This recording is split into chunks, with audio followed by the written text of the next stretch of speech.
Assalamualaikum warahmatullahi wabarakatuh. Alhamdulillahirabbil alamin. Wa bihi nasta'in ala umuri dunya waddin. Allahumma shalli wa sallim ala nabiyyina Muhammadin wa ala alihi wa sahbihi ajma'in. Allahumma inna nas'aluka 'ilman nafi'an wa rizqan thayyiban wa 'amalan mutaqabbalan.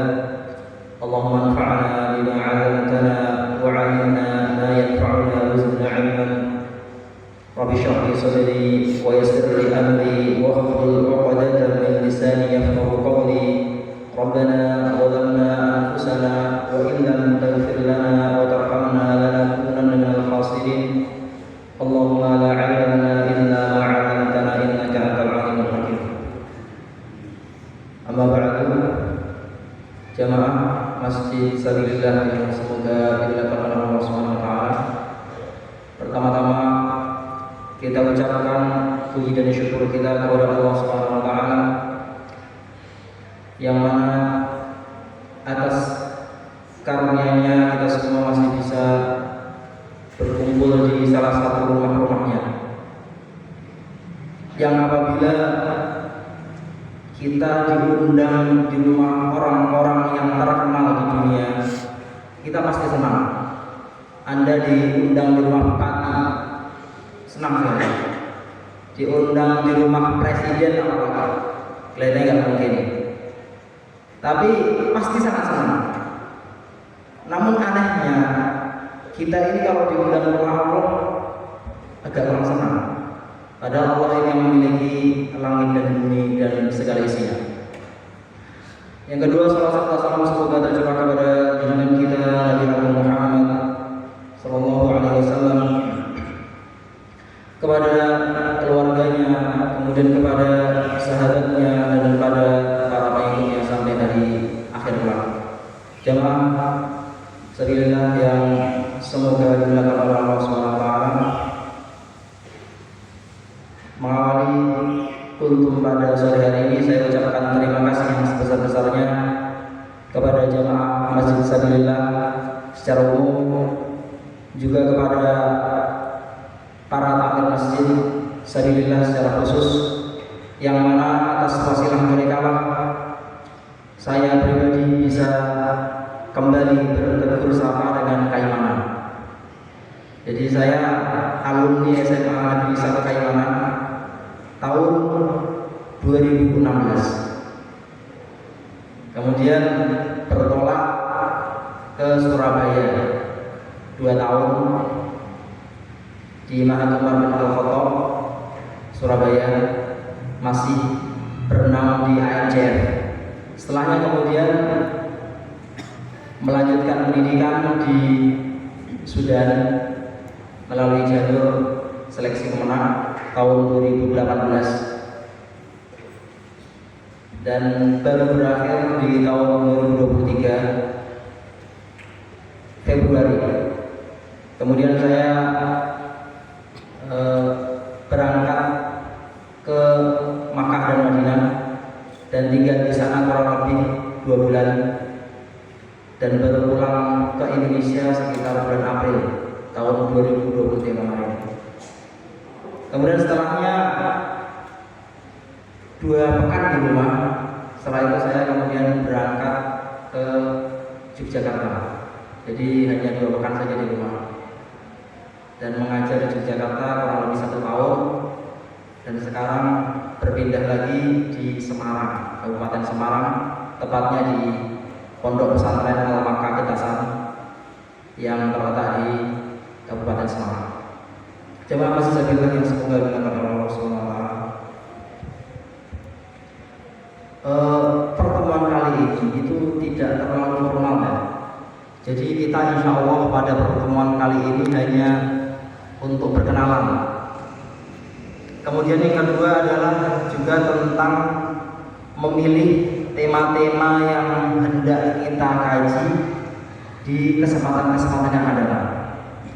Jadi saya ingin memberikan mungkin gambaran umum apa saja yang kira-kira bisa kita kaji nanti. Kalau yang panitia beritahukan kepada saya, waktu untuk kajian kurang lebih ada 2. Yang sebelum berbuka. Dan yang kedua adalah setelah sholat subuh. Berada demikian ya. Jadi insya Allah nanti ada 2 waktu yang bisa kita manfaatkan untuk saling belajar mengajar. Jadi belajar ini tidak kemudian hanya dari salah satu orang saja kemudian menyampaikan seperti itu. Tidak. Kita saling belajar dan mengajar.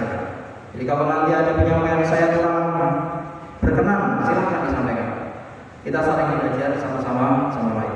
Dalam sebuah hadis Rasulullah SAW bersabda, "Wa majtama'a qaumun fi baitin min buyutillahi yatluna kitaballahi wa yatadarasunahu fima bainahum illa nazalat 'alaihim as-sakinah wa ghashiyatuhum ar-rahmah wa haffathumul malaikah wa dzakarahumullahu fi man 'indah."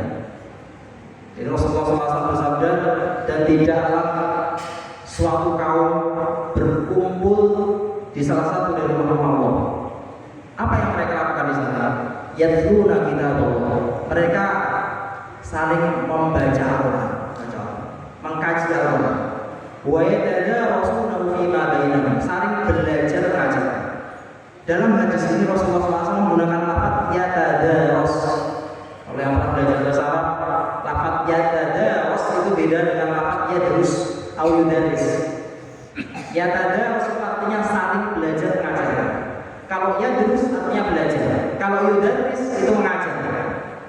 Di sini Rasulullah SAW menggunakan lafaz yatadarasu fima bainahum. Artinya saling belajar mengajarkan. Fima bainahum di antara mereka. Apa yang kemudian fadilahnya? Boleh menyebutkan apa? Illa nazalat 'alaihim sakinah. Kecuali akan turun kepada mereka itu ketenangan. Dan ini banyak kita jumpai. Di rumah banyak masalah, datang ke masjid, alhamdulillah selesai masalahnya. Pulang lagi nanti ada masalah lagi. Ketika sholat Jumat banyak masalah di luar, susah tidur. Sholat Jumat dengar khutbah 5 menit aja tidur. Masya Allah, itu berkahnya khutbah ya. Jadi nazarat 'alaihim sakinah, memang turun keterangan itu. Bagi orang-orang yang datang majlis pasti merasakan ketenangan. Illa nazarat 'alaihim sakinah wa ghashiyatuhum rahmah. Kemudian juga mereka diliputi oleh rahmat Allah Subhanahu wa taala. Dan tidak ada sesuatu yang lebih benar dari rahmat Allah.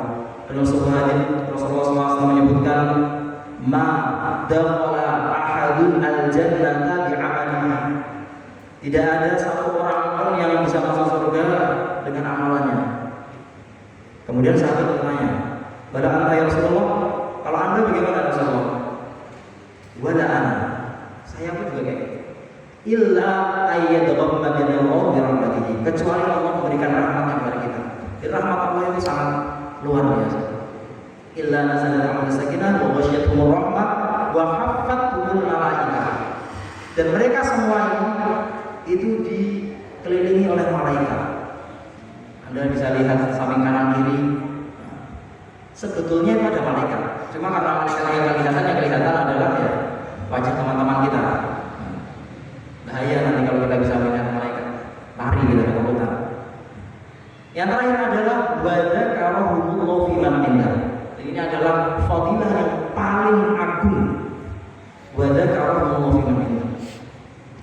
Imam Al-Ghazali dalam sebuah kesempatan dalam salah satu kitabnya beliau menyebutkan bahwasanya kalau sekiranya tidak ada satu fadilah zikir kecuali hanyalah Allah mengingat kita, maka itu sudah cukup.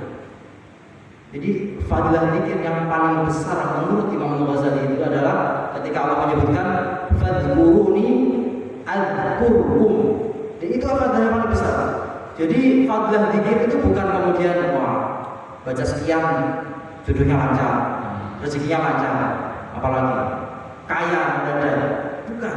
Kata Imam Al-Ghazali, fadilah zikir yang paling tinggi itu adalah Allah mengingat kita. Makanya hukuman, salah satu hukuman yang paling berat juga adalah ketika Allah melupakan kita. Allah berfirman apa? Ayatnya, ayyuhalladzina amanu taqullaha wal tanzur nafsum ma qaddamat ghadab taqullaha la'allakum tuflihun. Kemudian yang setelahnya, wala takunu kalladzina nasallaha